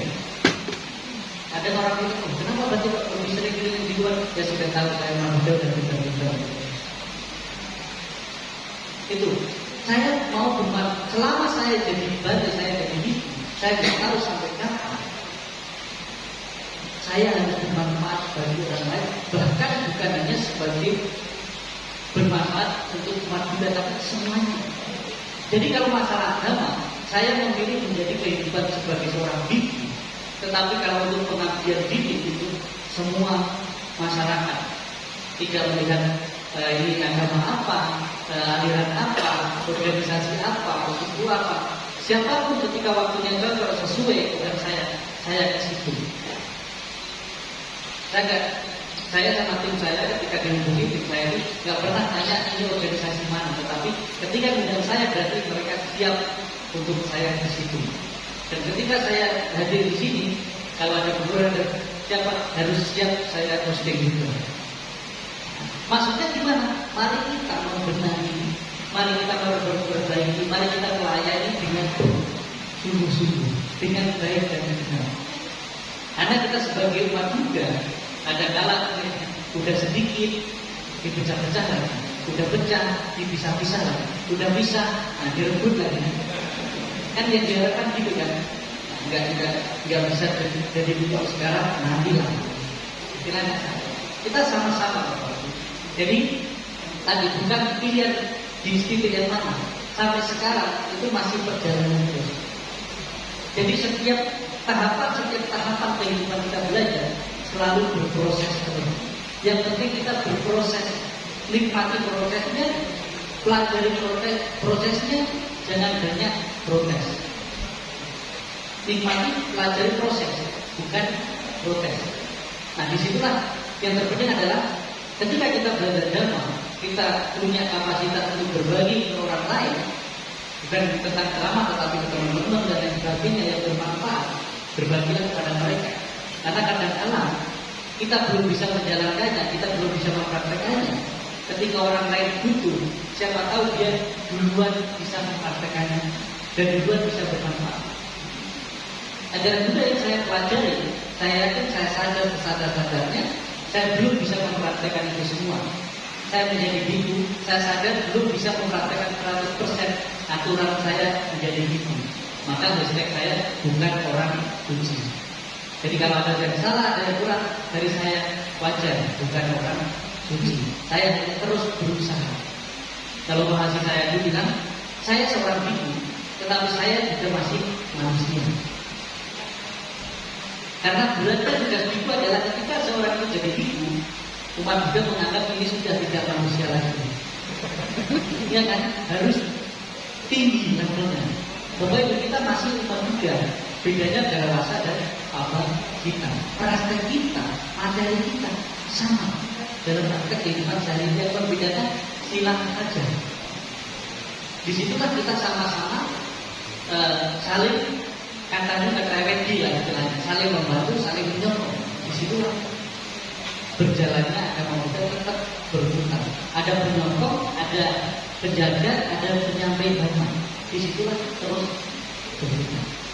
Intinya di situ adalah pelayan. Saya terinspirasi salah satu lagu yang pernah saya dengar, dan itu pastinya setiap hari itu. Hidup ini adalah kesempatan. Hidup ini untuk melayani dhamma anggota kebaya. Kita untuk melayani dhamma. Kita ada sebagai pengurus yayasan, wihara, sebagai pengurus wihara. Disitulah kesempatan kita untuk mengabdikan diri, pelayan dhamma, melayani umat yang datang untuk berkebajikan atau untuk belajar dhamma. Pengurus wihara, pengurus yayasan, pengurus organisasi bukan jabatan. Ingat Bapak Ibu, pengurus itu bukan jabatan, tetapi justru malah tugas dan tanggung jawab kita, bahkan saya sendiri sebagai seorang batin, untuk melayani. Ketika Bapak Ibu menjadi pengurus wihara, melayani umat yang datang, bukan kok malah orang ini datang gak hormat saya, gak tahu budaya, gak ini, tidak. Dari kita dulu, justru kita pengurus wihara, pengurus yayasan itu pelayan di wihara. Bagaimana kita bisa melayani? Istilahnya di situ pelayan dhamma. Kalau boleh kita pinjam kalimat server yang lain tadi, istilahnya kita itu tangan kanan atau tangan kiri Buddha. Bagaimana kita berusaha menjadi bodhisattva, jangan terus-terusan menjadi bodhisattva yang mengorbankan diri sendiri dan orang lain, tetapi bagaimana yang bermanfaat bagi diri sendiri dan orang lain. Disitulah tempat bodhisattva. Oke, lanjut. Yang tadi. Oke. Satu lagi ya Pak Ito ya. Satu pertanyaan Satu. terakhir.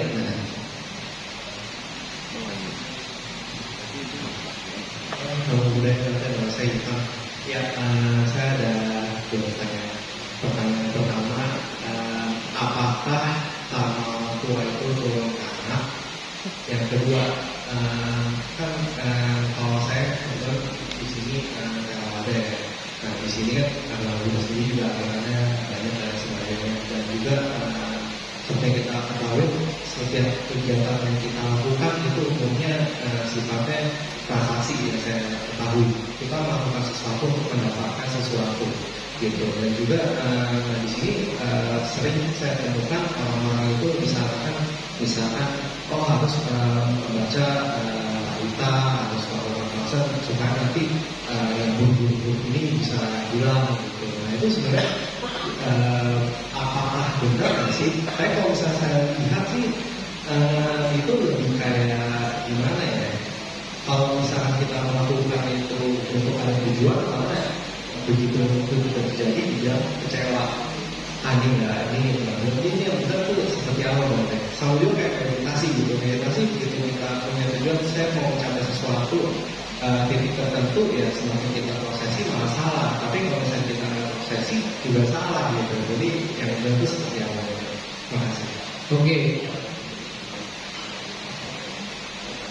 Satu kalimat yang ingin saya katakan, kalau kamu ingin bahagia, kurangi banyaknya keinginan. Itu poin pertama. Kalau kamu ingin bahagia, kurangi banyaknya keinginan. Itu pertama. Yang kedua, mengenai tentang melakukan ini, nanti hasilnya ini, melakukan ini, hasilnya itu otomatis.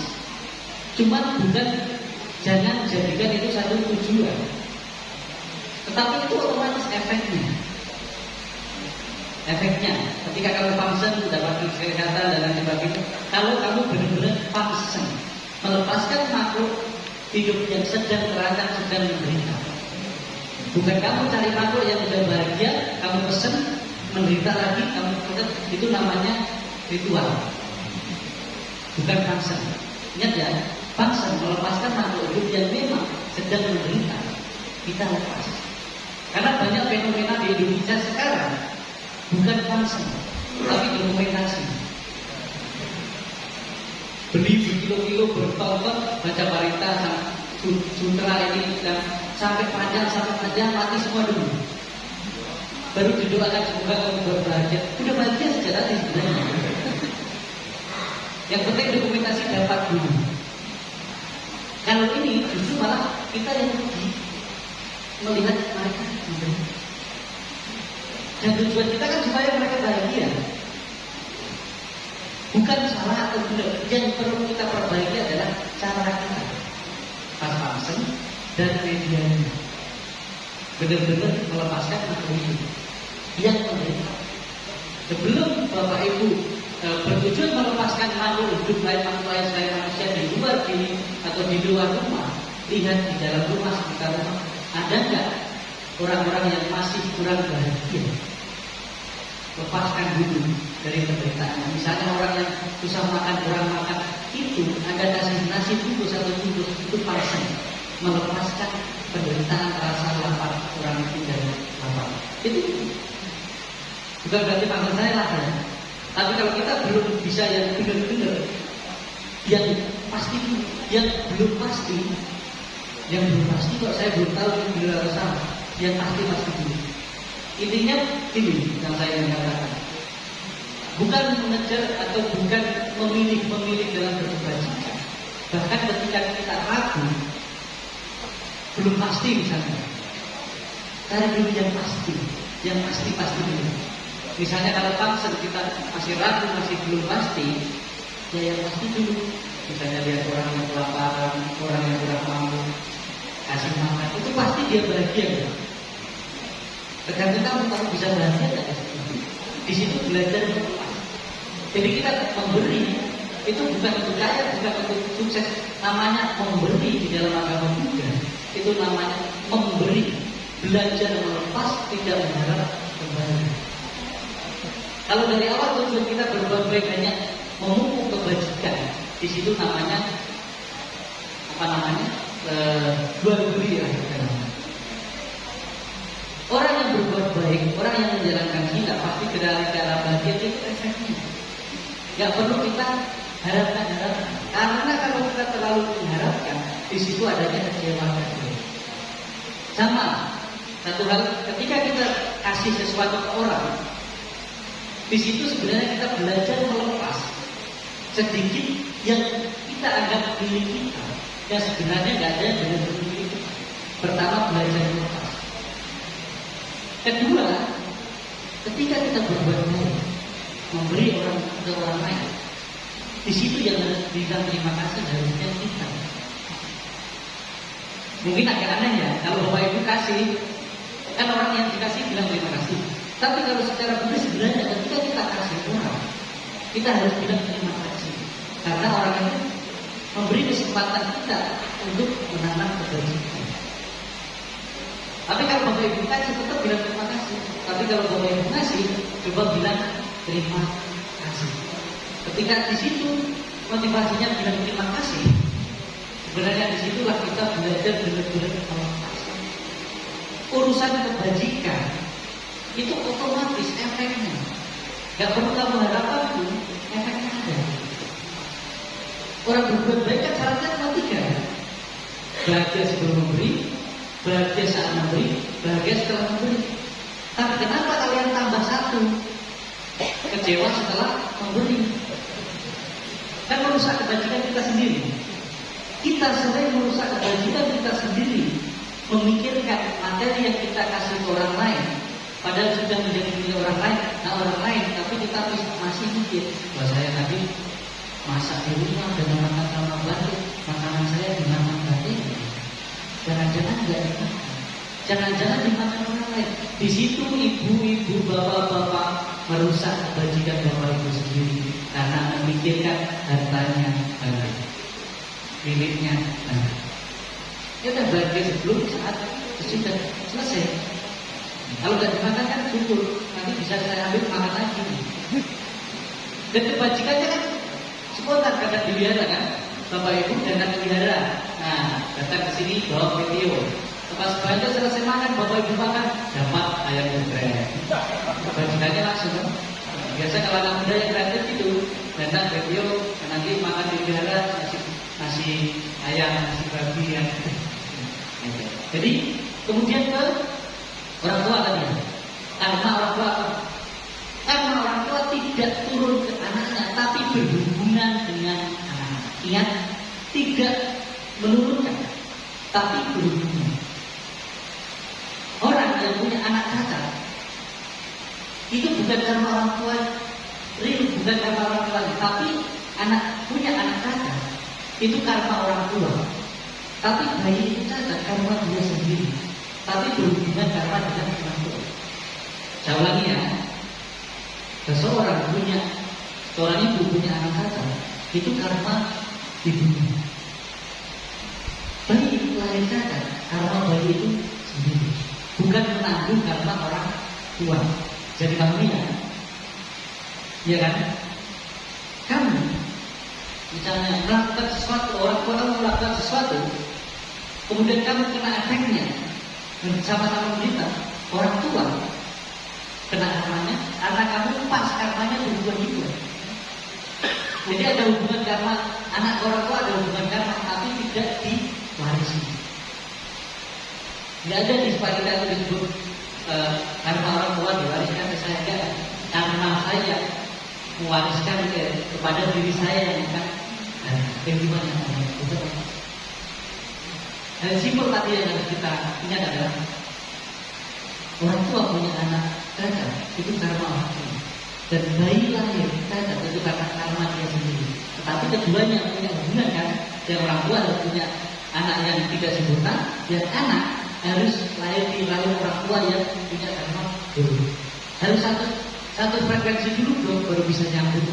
Satu chapter dulu baru bisa nyambung. Kalau frekuensinya beda, nggak bisa nyambung. Nah, itu bisa dipahami ya, dan nggak usah berdebat sama teman-teman. Terima kasih. Jadi Bapak Ibu, mungkin itu yang bisa Bapak sampaikan. Terima kasih Bapak Ibu dan sahabat-sahabat Kedama semuanya. Kita sudah bersama-sama berdiskusi di sini. Hanya sebatas itu yang bisa Bapak sampaikan tadi. Bila ada kata-kata yang kurang berkenan di hati Bapak Ibu yang saya sengaja ataupun yang memang saya sengaja, mohon dimaafkan karena saya tidak mungkin mengatakan sesuatu yang tidak saya sengaja, tapi semua karena saya sengaja. Ini kesalahan yang saya yang saya lakukan melalui pikiran, perkataan atau perbuatan. Walaupun Bapak Ibu memaafkan atau tidak, itu tetap akan saya tanggung sendiri. Jadi Bapak Ibu, mari kita bertumbuh dewasa di dalam agama, berkembang di dalam agama, jadikanlah agama untuk program kehidupan kita. Dan kebajikan sila itu sebagai sinyalnya. Karena kalau Bapak Ibu belajar agama nggak ada kebajikannya, nggak ada prakteknya, sinyalnya nggak ada, Bapak Ibu nggak sampai pada tujuannya. Dan ingat, ketika Bapak Ibu tahu tujuannya, tahu jalannya pun, Bapak Ibu harus tahu ada resikonya, ada kemacetan, ada kebanjiran dan lain sebagainya setiap perjalanan. Jadi Bapak Ibu, hidup ini tidak ada yang namanya masalah. Yang ada adalah tantangan dan rintangan yang harus kita lewati. Hidup ini seperti main game. Kalau mau naik level, maka harus melewati tantangan dan rintangan. Kalau kita sudah melewati tantangan 1, 2, sampai kapan tantangan dan rintangan dalam kehidupan ini? Kalau kita belum sampai pada titik finish atau game overnya, finish selalu melewati tantangan dan rintangan. Finish dalam kita sebagai umat Buddha adalah mencapai kesucian, mencapai penerangan sempurna. Tapi prosesnya yang panjang ini harus kita lewati. Kita harus menjalani hidup dengan hati dan hati-hati, jangan sampai melukai lain hati ataupun justru malah melukai hati kita sendiri. Jadi melangkahlah dengan penuh hati-hati. Jadi tinggalkan jejak kebaikan dan kebenaran kemanapun kita melangkah. Terus berjuang. Kita harus menjadi lebih baik dari diri kita sebelumnya, bukan berusaha menjadi lebih baik dari orang lain, tetapi berusaha menjadi lebih baik dari diri kita sebelumnya. Sekian, terima kasih. Akhir kata dari saya, Namo Buddhaya. Namo Buddhaya. Beri aplaus yang luar biasa. Sungguh sangat bahagia kita hari ini bisa bertemu dengan Bante. Mudah-mudahan karena baik kapan-kapan ketemu lagi Bante di Vihara Kema di Mentawai ini. Baik, karena waktu juga Bante harus waktunya makan siang. Kalau kita sama-sama bernamaskara sebelum Bante meninggalkan ruang masalah, mari kita sama-sama Okasa aham Bante.